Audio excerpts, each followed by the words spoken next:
Hey y'all, welcome back. It is me, Britt Reacts, and this will be my last video, at least for a while, regarding Charlie Kirk's murder. I've decided it is just the best thing for my mental health and myself, as I do not want to foster hate rhetoric or any other unproductive and useless conversation on my platform for people to spew what they feel is right and wrong. As I said before, the most authentic and true to myself way that I have decided to talk about this topic is while reacting to other people that I have always authentically reacted to on my channel, because I am not trying to capitalize on someone's horrific death for my own gain, but it is something going on in our society, and I do talk about these topics, and I have always reacted to Charlie Kirk. With that being said, we are going to react to Bill Maher, and the title simply says Charlie Kirk. So let's see what he has to say while I also kind of summarize where I'm at in case there's any confusion.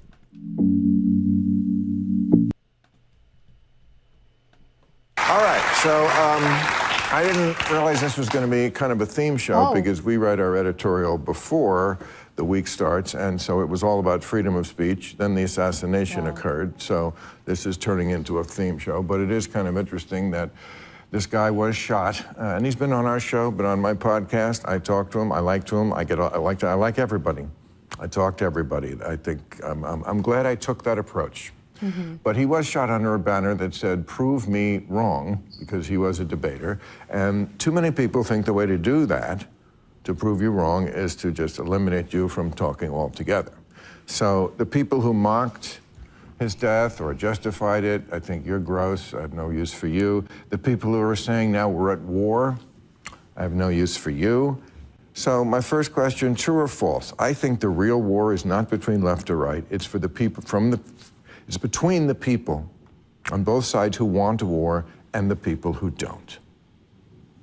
I mean, I think that's accurate. I knew Charlie for 13 years, and when he was a kid, he was like an 18-year-old kid when I first met Charlie in the Breakers in Palm Beach, and he was fundraising, running around, and I watched him, grow into a man and watch him, get married and have a couple of very young kids. And, whatever you thought of Charlie's views is irrelevant. The fact is that what he made his living doing, and what he actually did quite well, made himself really good at this, was just going and talking to people on the other side, and that's what he was killed doing. He was literally in the middle of answering a question and picked up the microphone and was shot in the throat. And we do have a serious problem in this country with people who believe that violence is the proper response to speech, and that does skew young. I mean, what the polls tend to show is that of Gen Z, only 58% of Gen Z believes that there is no excuse for violence in response to speech, meaning the other half of that is the majority. Okay, we're halfway through this video, so I'm just going to say where I stand, and then we'll finish the video. I think I will continue to react to Charlie Kirk's debates, maybe once all of this starts to die down. I am a Black woman. I don't think anyone doesn't know that. I don't think anyone thinks I deny that. I don't think anyone can ignore that. I have lived my life in my skin and had my own experience for almost 37 years. Literally, my birthday is on the 28th of this month. I am fully aware of everything a Black person, a Black woman, a Black mother, a Black business owner. I'm fully aware of all of the things people say, disagree about. I'm fully aware. I'm fully aware. And I'm saying this to you because I don't need anyone fighting for me as a Black woman and telling me that as a Black woman, how can I? Because before I'm a Black woman, before I'm a mother, before I'm a wife, before I'm anything else, I am a child of God. I am a Christian. I belong to Jesus. voidant of my skin color, my gender. And I said this in the last video, I am just flesh and blood with a beating heart and blood that flows through my veins. And for that reason alone, I have compassion, empathy, and sympathy for Charlie Kirk, for his wife, for his children, and for everyone that knew him and worked for him. Because as a human being, to see what happened is horrifying. And I'd be lying if I said to you guys, I haven't lost sleep on this whole thing. I've had conversations amongst my own friends and family who don't agree with me, and that's fine. That's the whole point. But I can tell you that my friends and family who don't necessarily agree with me have also admitted that they have not watched a full video of his, watched a full debate of his, watched anything in totality. They've only seen these divisive clips that have circulated the internet for years. Some of which didn't even know who Charlie Kirk was before this happened, might I add. And so their opinion is solely that of what they have seen on the internet in very short form consumption. Have I done tons and loads and hours of research and watching and listening? No, but I have done more than most people who I feel are criticizing me for simply having empathy. Here is the other thing. Every single one of you that is convinced that I and anyone else must pick a side, I hurt for you, that you feel that that is what is important, not only in this situation, but in this life. To pick a side. And I said this in my comments. I'm certainly not on the wrong side. I'm going to always be on the right side because I'm on the side of my Jesus. I'm team Jesus in this. So I'll never be on the wrong side. I agree with what Bill Maher just said and Ben Shapiro just said. This, and I've been saying this from the beginning, is not a color, red or blue, white, black, orange, purple, yellow, green. It's not a political stance, conservative, liberal, right or left. This is a human issue. It's human error. And the lack of empathy on the internet from everyone involved is the issue. And shame on anyone who is using this situation, using their platforms to push anything other than wanting change and unity. Because Charlie Kirk's murder is not change or unity. It's not good. It's evil. What happened to him was evil. I've seen it all. You're going to ask me to, I'm not reacting to anything else. I unknowingly opened up my Facebook and his wife and her speech was happening live. And I watched it. I absolutely watched it. I watched it. My daughter was sitting next to me. I saw her declare that now more than ever, this movement will not only go forward, it'll be bigger than it ever was. And I believe her. This woman, this is a grieving wife. And in her 2-day-old grief, she was letting us all know, you thought you did something by unaliving my husband. You thought wrong. I've seen the interview of the young man who was debating Charlie as this was happening and admitted he did not. He was not a fan of Charlie. He did not agree with Charlie. He was actually presenting evidence to Charlie about trans shooters trending when it came to these mass shootings, and that he had, as a math major at the school, the campus that it happened at, he had done the math and it wasn't a trend, and he was debating Charlie on that. And even he said, I may not have liked him, but I was thankful for him for platforming everyone.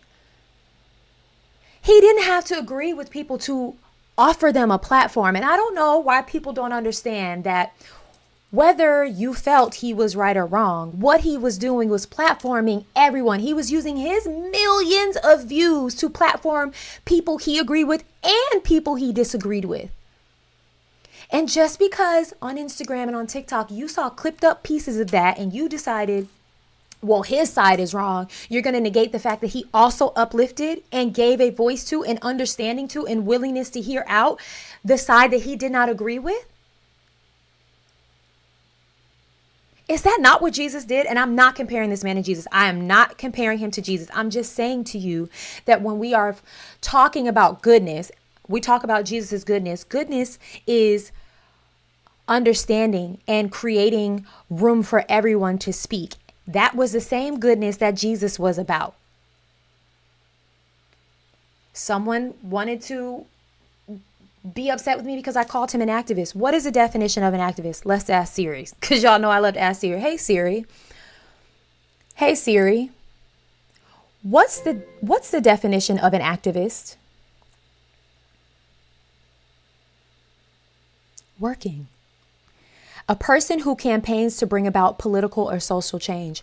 Charlie Kirk was an activist. Just because you don't agree with his political or social change that he was activating for doesn't mean he was not an activist. Some of us have got to step outside of ourselves. Too many of us are self-involved and self-righteous. Just because he didn't do something you like didn't mean he wasn't an activist. Just because he was campaigning for something you disagreed with doesn't mean the title activist does not apply. Same as I said, Martin Luther King was an activist, and there were tons of people who didn't want what he wanted. Malcolm X was an activist. There were tons of people who didn't want what he wanted. You don't have to agree for someone to be titled something. You don't have to agree. We simply don't have to agree. But what we have to stop doing is harassing people because they don't agree with us. Telling people they have to get on the right side. None of us know what the right side is. I'm going to tell you right now. And that's why y'all better find something and someone to anchor to, because it ain't these politicians. These politicians are not who we should be praising. These political parties are not who we should be looking at to save us. Save yourself. Find something to anchor to. And I say it all the time. I am not a preacher. I'm going to tell you who I'm anchored to, and that's my Jesus Christ, Lord and Savior. And you don't have to anchor to him, but find something of goodness to anchor to, or you're going to be on a sinking ship of evil and unwellness. I'm so fired up about this because I just can't believe that there is a debate around whether or not we should be happy that a man was gunned down on a college campus that, yes, now we're finally talking about the security issue, because why were there only 6 police officers on a campus where there were 3,000 people gathered for an event? Anyone in my life who knows me will tell you that I am like mortified to go to like big open settings in the climate of our world. Like they scare me because you know what I mean? And I can imagine Charlie Kirk, his family, his wife were well aware of all kinds of threats. They were not new to it. But here's what I think, and I don't know, I could be wrong. Here's what I think. For people who look at Erica Kirk and say, how could she give a speech on day 2 of morning? All the comments, I don't know. Some people say it was an award-winning acting situation. We'll never know. That's not for me to decide either. That's really none of my business. But when you believe in something like God, you'd be amazed at peace that comes to you when you know you are doing good, at least to inside yourself that you were doing something you were called to do. And so perhaps they had these conversations of what would happen if. Perhaps Charlie always knew that there was a possibility. Of course he knew. He was on Donald Trump's side, and Donald Trump has had 2 assassination attempts in his presidency, this second presidency. So I'm sure it had been in Charlie's mind, but perhaps Charlie said, you know what, I'm just going to go out and do what I know how to do, and God, let your will be done. Maybe that is why there wasn't all the security. We're putting too much faith in man and systems and people instead of putting our faith in God. To those of you that don't believe in God, again, all I can say to you is that who I am sitting in here in front of this camera talking to you, and you're consuming my content, I am a product. I am a complete and utter testimony of what God has done in my life. And you are fully within your right not to believe that. I'm not telling you what to do. I'm just telling you, if you're looking at me, you're looking at Jesus, okay? I am flawed. I am wrong all of the time. I curse. I love tequila. I'm actually fasting from liquor right now. None of that does not mean I'm not a good person. None of that means that I am not a good person. And though some of us, and I disagree with Charlie Kirk a lot. I disagree with the left and the right a lot.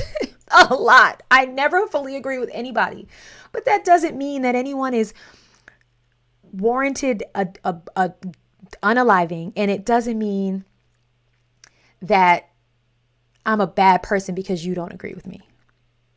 So for those of you that feel like you're allying for me, I don't need you to ally for me. Jesus also doesn't need y'all to triumph and ally for him and do the work. He's got this, okay? He's in control. All of us that feel like we must.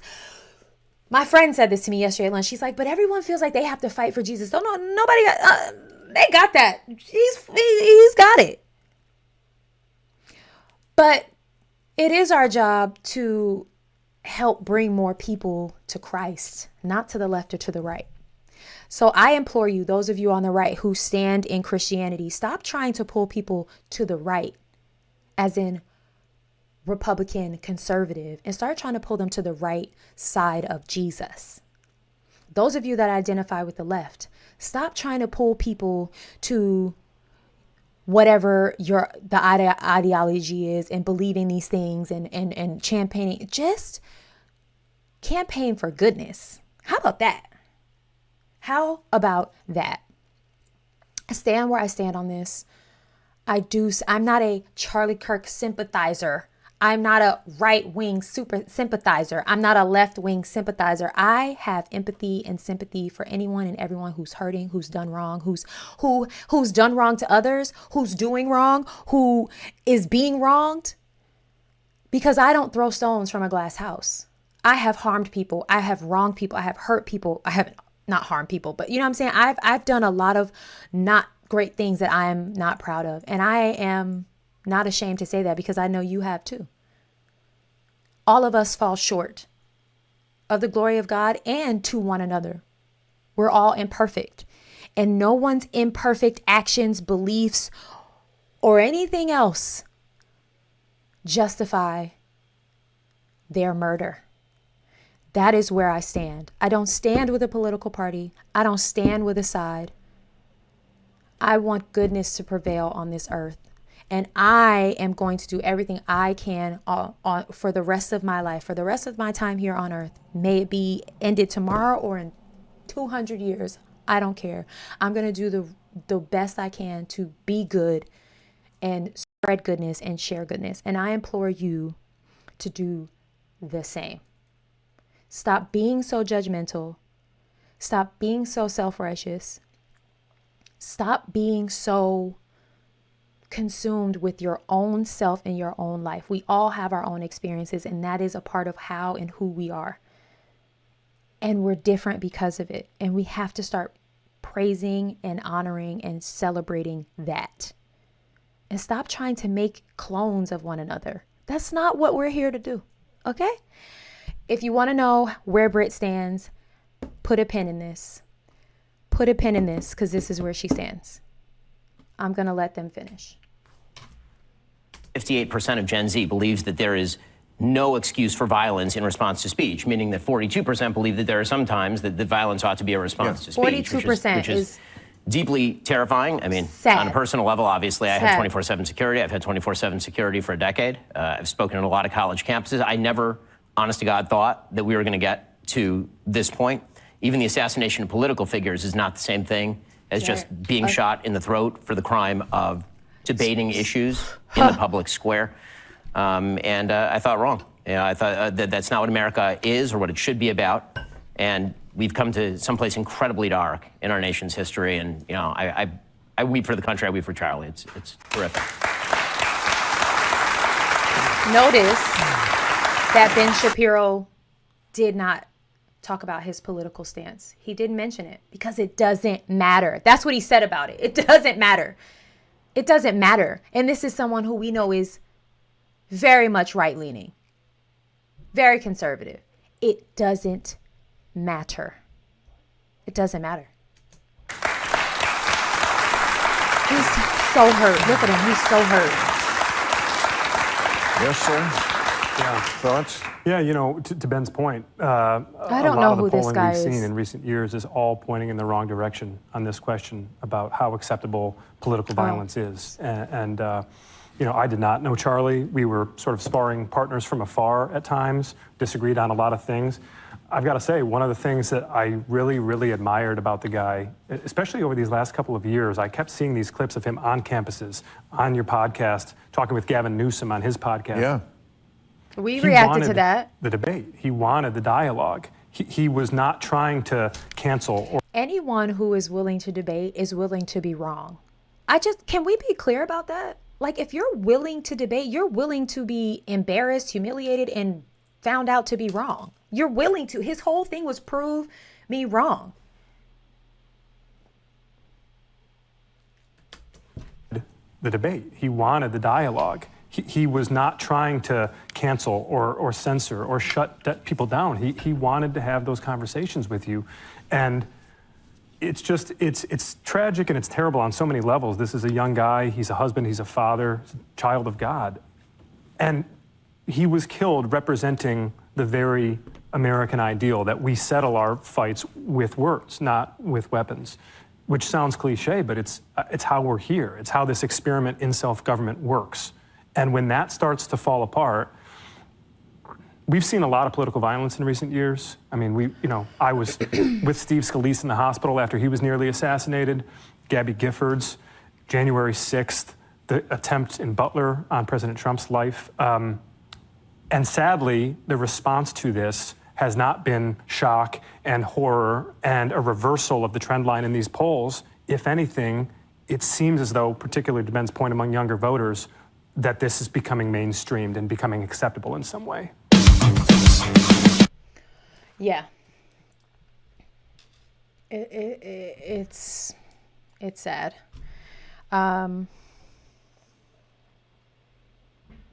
If I had final thoughts, which I think I got very heatedly passionate. If I had final thoughts, because this, like I said, will be the last time I talk about this hot button right now, present day topic. I may continue to go on and react to his debates, or I may come back and talk about it once all of this has kind of died down, the trial and all the things.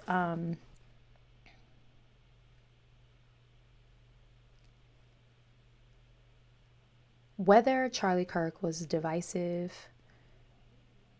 spewing hate speech against Black women and women and minorities,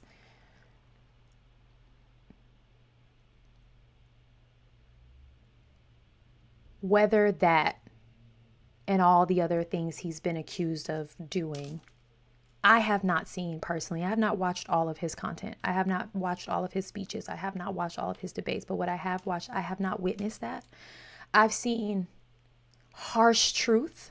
I've seen harsh reality. I've seen some harsh debunking of things I believed and was raised to believe and taught.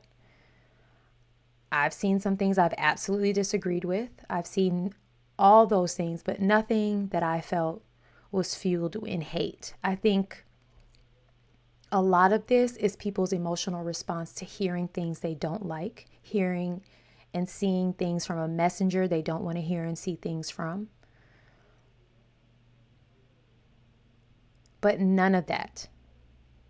Again, even if Charlie was spewing hate speech and that was what he did every single day, and he hated Black women and he hated minorities and he was trying to bring minorities down, it is not our job to play God. It is not our job to wish death upon and celebrate the demise of a man. If you see someone spewing hate,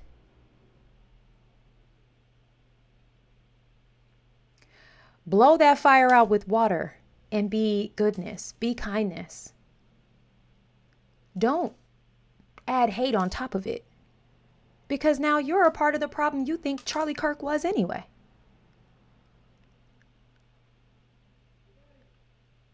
So I just ask that here on my platform, in my comments, and to everyone watching this, every day, think about what you're contributing to. Even if you feel like you're on the right side, Charlie Kirk's side, the right, the conservative, the Republican, even if you feel like you're on the right side, what are you saying?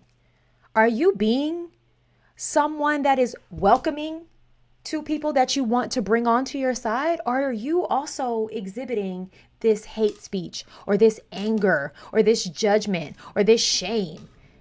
Are you making people feel shameful, or are you making people feel welcome? Are you willing to listen to people? Charlie was willing to listen to people.